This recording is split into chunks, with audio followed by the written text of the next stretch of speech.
इमाम साहब फरमाइए। सवाल मौसूल हुआ तो वो मैंने पेश कर दिया। अच्छा फरमाइए फरमाइए, वक्त कितना रह गया है? 4 मिनट। मैंने यासीन सूरत एक सवाल आगे इसी वो अब लिखा नहीं हुआ। कोई बात नहीं, जुबानी बनाए। हाँ, वो ये है कि एक जगह आता है कि नबी आए तो एक आदमी भागा हुआ है, उसने कहा कि इनको मानो, लेकिन इनको मानो ठीक है। हाँ जी, तो इनको मानो, तो वो किसकी तरफ इशारा है? वो हज़रत मूसा की तरफ। और मुझे जहाँ हज़रत मूसा के इशारा वहाँ साफ जिक्र है, इशारे की वजह से कोई नहीं जी क्योंकि कुरान करीम फरमाता है कि फिरौन के कौम के सरदार मिल के हज़रत मूसा के कत्ल के मंसूबे बना रहे थे और ये फैसला दे रहे थे कि इस शख्स को कत्ल कर देना चाहिए, इसके सिवा हमारा कोई बस नहीं चलता इस पर जी।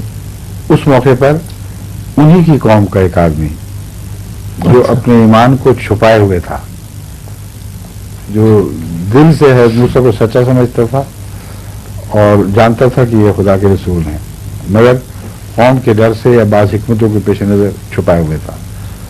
जब यहाँ मामला पहुंचा तो फिर वो रुक नहीं सका, वो आगे आया है। उसकी रसाई थी महल्लात में, इतना सारे असर और रसूख था कि इतनी बड़ी ऊंची महफिल में जहाँ चोटी के उस सरदार इकट्ठे होकर फैसले कर रहे हों, वो अंदर पहुंचा और उसने अपनी पूरी बात उनके सामने बयान की है।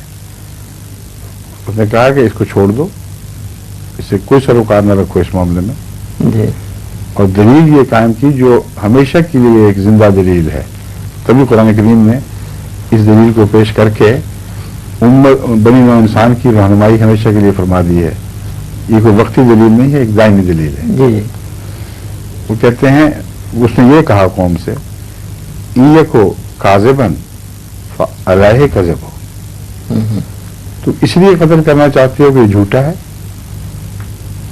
झूठ किस पर बोल रहा है? तुम पर तो नहीं बोल रहा। तुम पर बोले तो तुम सजा दो। जिस पर बोल रहा है वो उसकी सजा तुम्हें कैसे दे देगा?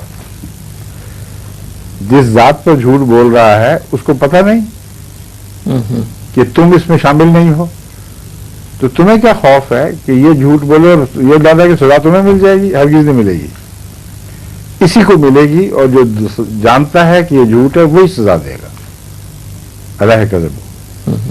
लेकिन याद रखो, वहीं ये को सादिक़न युसिबकुम बाज़ुल लज़ी यअदुकुम, हाँ अगर ये सच्चा निकला फिर तुम्हारे लिए खतरा है। जितना दखल दोगे उतना ही मुजरिम बनोगे, उतना ही मारे जाओगे।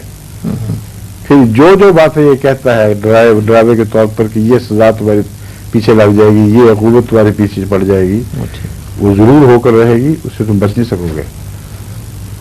तो वो हज़रत मूसा की कौम का ही एक बहुत बड़ा बुजुर्ग साहिब फ़हम हिकमत इंसान था जो वक्ती तकाज़ों के नतीजे में ईमान को छुपाया हुआ था, मगर जब आया है क्राइसिस का वक्त फिर उसने कोई एहतियात नहीं बरती, खुल कर कौम को पैगाम पहुंचा दिया।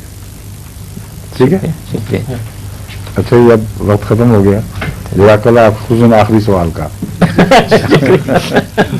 वरना अचानक खला हो जाना। अच्छा, अस्सलाम वालेकुम, खुदा हाफ़िज़, ईमान।